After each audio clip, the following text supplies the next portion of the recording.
Il y a 7h37 minutes, c'est comme chaque jour l'heure de retrouver le billet politique d'Hubert Versas. Bonjour Hubert, aujourd'hui, 19 mars, date du divorce. Bonjour de Paris, c'est un divorce qui s'est mal passé et dont les plaies ne sont pas fermées 50 ans après. La preuve, la simple évocation de la date du 19 mars, anniversaire du cessez-le-feu, provoquera des indignations. Les fils de Harki raconteront comment leurs pères ont été abandonnés par la France, puis massacrés par les Algériens. Les pieds noirs ou leurs enfants décriront les jours de terreur du printemps 62, notamment les tueries à Oran en juillet au moment de l'indépendance. Et les Algériens raconteront la terreur infligée à leur communauté par l'OAS. À cela s'ajoutent des rancunes plus ou moins fermentées qui renvoient d'une façon obsédante à cette guerre, à ces atrocités, comme si toute évocation de la relation franco-allemande devait par exemple être forcément accompagnée de rappels des massacres d'Oradour-sur-Glane ou des bombardements sur Dresde. Mais c'est comme ça. L'histoire occupe une place obsédante dans les motifs de discorde franco-algérienne. Elle est brandie par les uns et par les autres comme une revendication parce qu'on l'aurait falsifiée.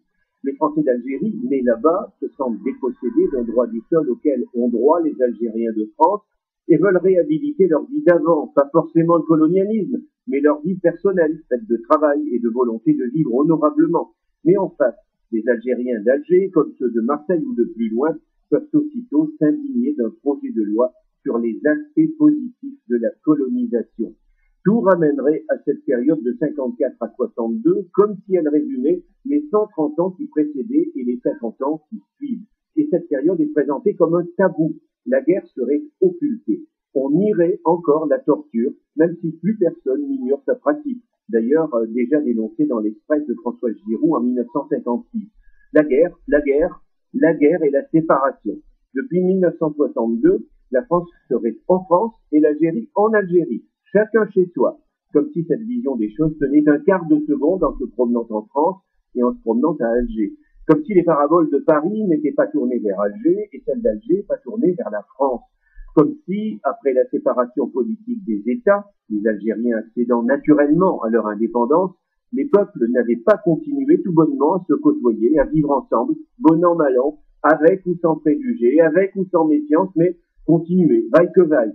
Comme si les problèmes étaient ceux d'une vieille guerre d'antan et pas ceux d'une cohabitation d'aujourd'hui, comme si le pseudo-tabou de la guerre ne cachait pas en fait un tabou plus radical et plus contemporain. Ce tabou, c'est que 50 ans après leur divorce, la France et l'Algérie n'ont pas pu se séparer. Merci Hubert Versas, votre chronique à retrouver sur franceculture.fr et puis aussi également Hubert, vous avez tous les talents. On peut retrouver sur le site de franceculture.fr un petit film que vous avez réalisé qui évoque au fond des choses qui sont extrêmement personnelles et intimes en relation avec cette grande histoire Marseille-Alger à regarder et retrouver sur le site de franceculture.fr.